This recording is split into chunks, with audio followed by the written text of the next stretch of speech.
rated for adult audiences. This episode contains content that may be alarming to some listeners. Listener discretion is advised.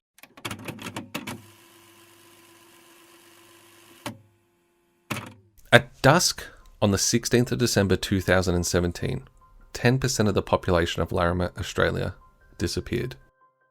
But this is not the story of alien abductions or a supernatural force at work. This is the tale of Paddy Moriarty and his dog Kellie, up and disappearing without a trace from the little town of Larrimah, population 11. Do you want to hear a story?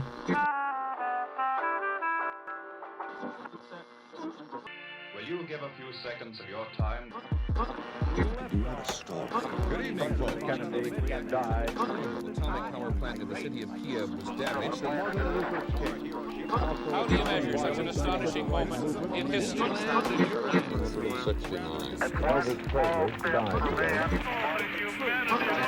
The energy crisis who were gathered at St. Peter's Square in the Vatican today. You want to hear my story? I'm not usually a fan of unsolved crimes as stories on the podcast, but just as when we covered the Maura Murray case in season 1, the case of Paddy Moriarty is just too interesting not to tell. As with any story, it's the who's, the what's, the why's and the where's. For Paddy Moriarty and his red kelpie Kellie, the where, the who and the why in this story definitely makes for an interesting telling. Irish-born Paddy Moriarty arrived in Australia in 1969, around the age of 18. He made immediately for the Northern Territory, landing in Larrimah. He became somewhat of a local celebrity, with his signature moustache, blue singlet, thongs, and his hat that he never left behind. He was always up for a beer, he had 100 stories to tell, and he was always ready to share a laugh. The town of Larrimah is as outback as they come, as remote as it gets. The type of town where if you blink while you're driving through it, you'll miss it. Around 431 kilometres south of the Northern Territory's capital Darwin, or 6 hours north of where British backpacker Peter Falconio, the story that inspired Wolf Creek, disappeared from in 2001. Home to just 11 residents, where the average age is 70 or so, if you count Paddy. I guess it's just 10 now. Larimah's biggest draw card, depending on who you ask, is either Barry Sharp's Pink Panther Hotel, named for its interesting decor, where Paddy spent almost every evening habitually drinking 8 cans of 4X Gold up until the night of his disappearance, or Fran's Devonshire Tea House, the home of the world's famous camel pie if you ask Fran Hodgett. But if you were to ask Paddy though, Fran has the worst pies, even his dog won't eat them. Paddy's house is right on the highway.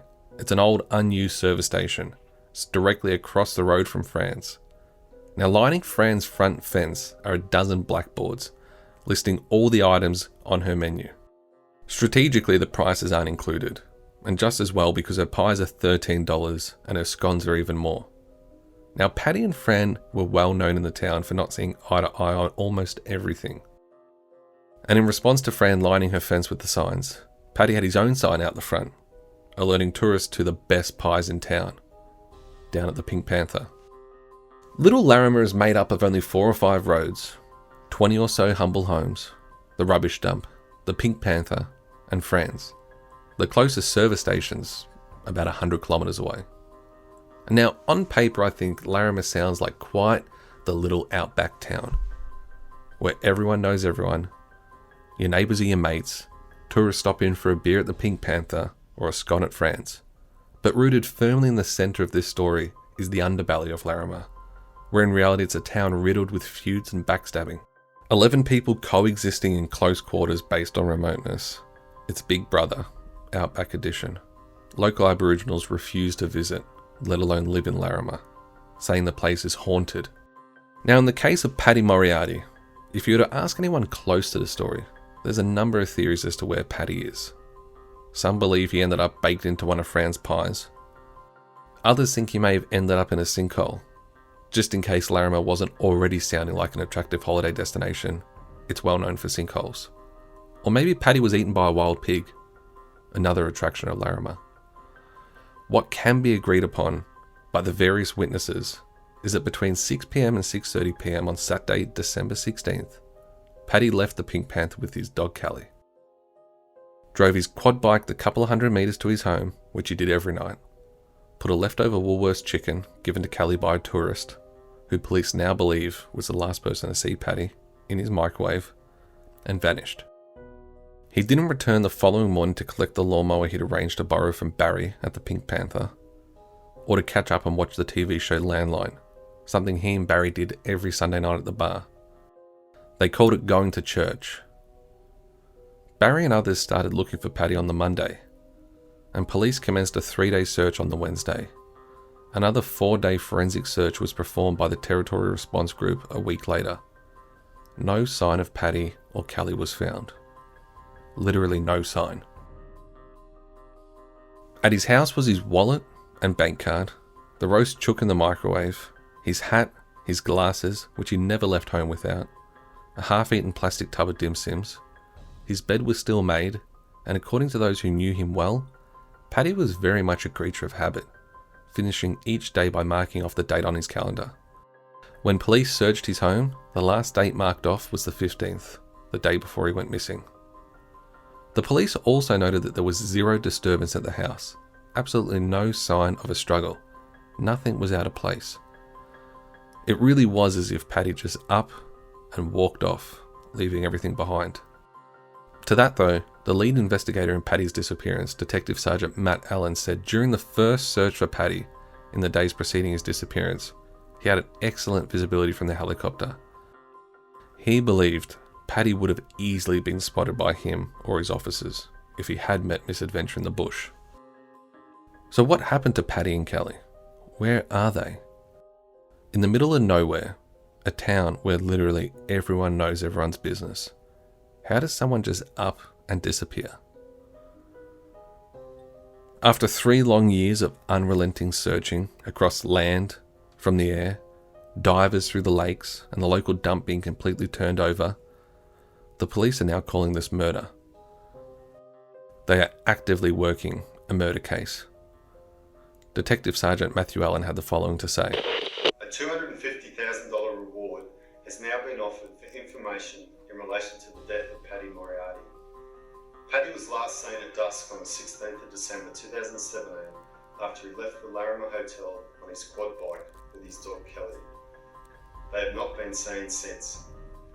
The reward is for information that leads to locating Paddy's body and convicting who is responsible. It is hard to keep a secret. Someone out there knows what happened. We want them to come forward. Help us solve the murder. Pick up the phone. We want to hear from you. You may be eligible for immunity from prosecution. Paddy was 70 years of age when he disappeared. He was 168 centimetres tall, with black and grey hair, wearing a white singlet, dark shorts, brown thongs and a dark cap. We have a photo of Paddy taken at the Larrimah Hotel on the day he went missing, which shows what he was wearing. Kellie was a young female red kelpie. The investigation remains focused on establishing what happened to Paddy, where he might be, and who is responsible for his murder. The investigation remains active. We continue to follow up information from the public. A number of people have been eliminated from our inquiries. We continue to speak to the people of Larrimah, including those who have left, as well as those who knew Paddy and had dealings with him prior to his disappearance. There are obviously still persons of interest in relation to this murder. Certainly some are a lot stronger than others. They know who they are. A number of items have been seized during the investigation. In relation to these items, we're hoping to take advantage of developments in forensic science, whether that be in Australia or overseas. What couldn't be done 3 years ago, yesterday or even today, may be able to be done tomorrow. Detectives believe the death of Paddy is a murder. A 70-year-old man and his dog do not just disappear from a tiny outback town. Despite the challenges, police will continue to investigate. The case will only be closed when it is solved. It is a mystery. We all want to know what happened to Paddy and Kellie. This reward will help spark conversations about what happened. Any person with information regarding the disappearance of Paddy disaster call NT Police on 131 444 or Crime Stoppers on 1800 333 000. If you travelled through Larrimah or stopped there on the weekend of the 16th of December 2017 and we haven't spoken to you yet, please give us a call. Someone out there has information about what happened to Paddy and we want them to come forward. Over the past 3 years, a number of searches have been conducted, whether that be by air or across remote bushland. I wish to thank the volunteers, locals and police who have helped with these searches. Further searches for Paddy will continue for as long as it takes. He says there are obviously still persons of interest in relation to this murder. Certainly some are stronger than others. They know who they are. In a town of just 11, the list of suspects obviously isn't long. Something that I believe would be a constant source of frustration for the investigators. 10 people, someone has to know what happened. While not everyone in Larrimah plays a main role in the murder of Paddy Moriarty, everyone has been questioned multiple times over. Detective Sergeant Matthew Allen has clearly made it a priority to find Paddy's murderer. Sinkhole and wild pigs were not the only rumours that circled around Larrimah during the investigations. Some locals even suggested Paddy's best mate Barry to be involved. I think this stems from the place that Barry had the means to dispose of a body in the pub's backyard, in the form of Sneaky Sam, a 3.5 metre long saltwater crocodile that made up part of Barry's wildlife sanctuary. Police investigated these allegations, but were confident in ruling that out. It seems though if you were to follow the pointing fingers by locals, the place to look is across the road from Paddy's place, and Fran. I touched on it earlier, Paddy and Fran were famously known for being the furthest thing from friends. Who knows exactly what kicked off the feuding between Paddy and Fran? What we do know is the Civil War of Larrimah really kicked off when Barry no longer felt that Pink Panther and Sneaky Sam was enough of a draw card to lure in the tourist business, and he too began selling pies, stepping in on Fran's 20-year legacy of the best pies in the territory. I've had trouble with him all along. Big trouble. Like last year I took him to court for poisoning my garden. He threw an old dead kangaroo under my bedroom. I've had so many things and it's all been reported to the police. They got it on record. He started stirring shit around town about what I was doing in the kitchen and how much I was selling my pies for, and oh, it was this and it was that, because he was very jealous, you see, very jealous of what I've got here, and plus the pub, I'm opposition to the pub. The feuding began with pies, and as Fran tells it, it continued to escalate. So I stopped him coming here, and that's when all this trouble started. He started pinching umbrellas from here and damaging me property and giving me cheek and telling customers here not to come in, putting broken glass under car wheels, you know, over the parking bay, because he didn't want them parking over there, and they'd pull up over there in front of his place and he'd tell them not to come in here, that nothing was homemade. And I mean, I'm not rubbishing the man, I'm only telling you it's all been reported to the police right through. The disagreements, the feuds, and the hatred between locals very much worked its way into the police investigations, with Detective Sergeant Matthew Allen saying when asked if police were taking the feud seriously and if they were still part of the police investigations, he said, "Everything is still on the table. It's an unsolved homicide. Nothing's been ruled out at this stage." If you can believe it, in a town of 10, there's a man that most locals have either never met or have never had a conversation with. This man was employed by Fran in 2017, 6 months or so before Paddy went missing, as a gardener. His name was Owen Laurie. He lives in a small house on her property. Police continued to investigate with Fran as their prime suspect. The forensic mob went through my house. They found nothing. They pumped out my septic. They didn't find anything. They scraped out my incinerators. They didn't find anything. They poked holes in all the garden. They didn't find anything. The detective went in the shed and found a couple of hammers, and of course you find hammers in every shed, and he put the torch on the hacksaw and found blood on it. Of course he said to Owen, "Is this yours?" And Owen said yes, and they took it away. We knew it was turkey, chicken meat. We always cut up our meat for our dogs, you know. We always keep our meat frozen, you know that in the territory.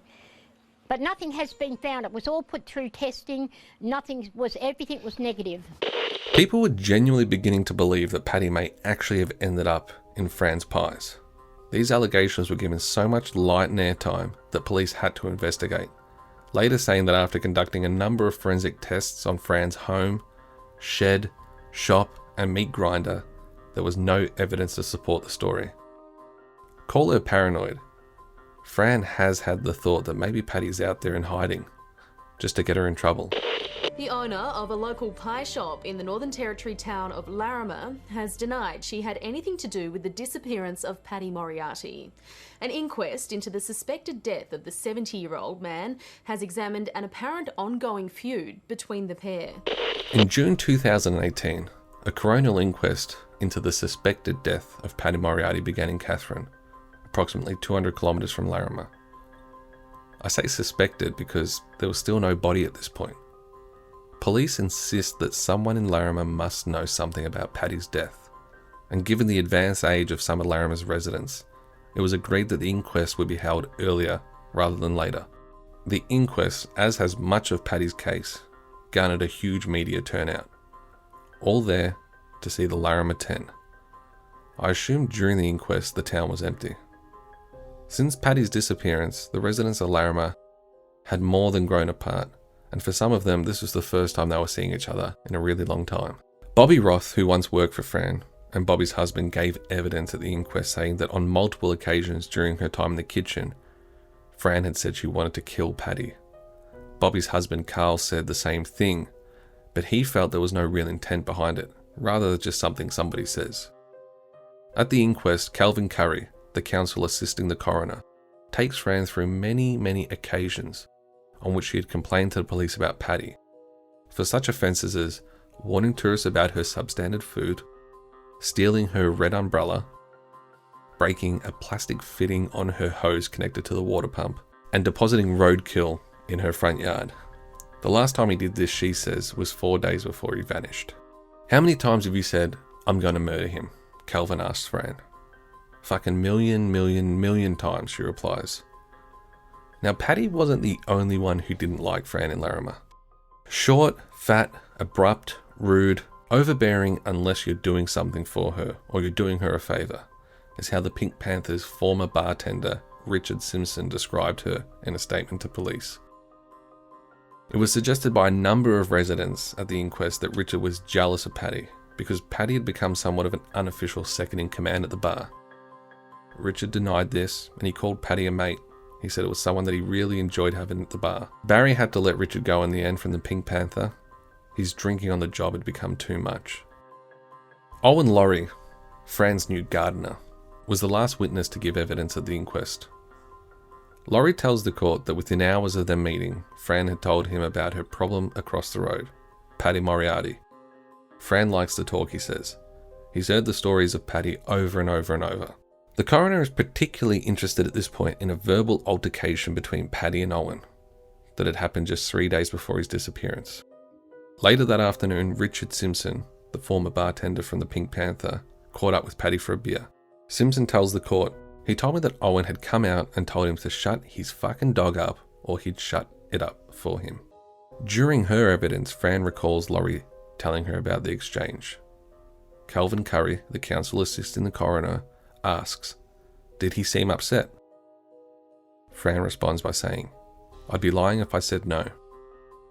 She says she also remembers telling Owen, "Don't do anything stupid because I'm going to Darwin and I don't want to come back and have to bail you out of jail." A couple of weeks before Paddy went missing, Owen had been planting along the front fence at the front of Fran's place. Fran advised him not to bother given the risk that the plants would end up poisoned, something that she claims Paddy had done in the past. Owen said to Fran, "Any fucking bastard comes here and poisons my fucking garden, there will be the first murder in Larrimah." At the inquest, Owen said to the court, "I said it jokingly. You know, people say things like that. I had no intention to murder anybody over a garden." Owen goes on to list all the medical reasons he believes would prevent him from harming Paddy. A bad ankle, a heart condition, high blood pressure, and osteoporosis. Calvin Curry asks him, "Would you regard yourself as a social creature?" Owen says no. Later he says, "I like to stay inside. I go on the computer, muck around on there." Calvin asks, "At the end of your time on your computer, do you usually log off?" Owen responds, "Yes." Following Paddy's disappearance, police had seized Owen's desktop computer, and upon further investigation, police find that Owen had not logged off his computer from the 16th to the 18th. Calvin asks Owen about a virus message that he'd received on the evening of the 16th. Owen responds by saying, "There's a webpage you have to go to. You got to call them and pay money for them to answer your questions." There was a telephone number. I think by then I might have gone to the phone box and rang that number and not gotten an answer. Larimer's only phone box happens to be right next to Fran's tea house and directly opposite Paddy's place. Its records do show 2 calls made to an IT company at 6:30 p.m. and 6:31 p.m. on the 16th. Both went unanswered. Coincidentally, that's just about the time Paddy left the Pink Panther on his quad bike. Owen Laurie declares he neither saw Paddy or heard his bike. So the one sleepy outback town of just 11, where not much of anything ever really happens, has been completely turned upside down. After Paddy's disappearance, Barry was diagnosed with cancer, no longer able to work, having to give up his wildlife park, and later selling the Pink Panther. The locals are now dealing with the roll and effect of all the media coverage on Paddy's story, constantly being visited from tourists with questions and theories on the case. As it stands now, every single person in Larrimah is being questioned by police multiple times, given evidence that the coronal inquest, which has been adjourned, part heard, had properties searched, and most at one point or another, a finger pointed at them. All have denied anything to do with Paddy and Kellie's disappearance. So I ask you, where the fuck is Paddy?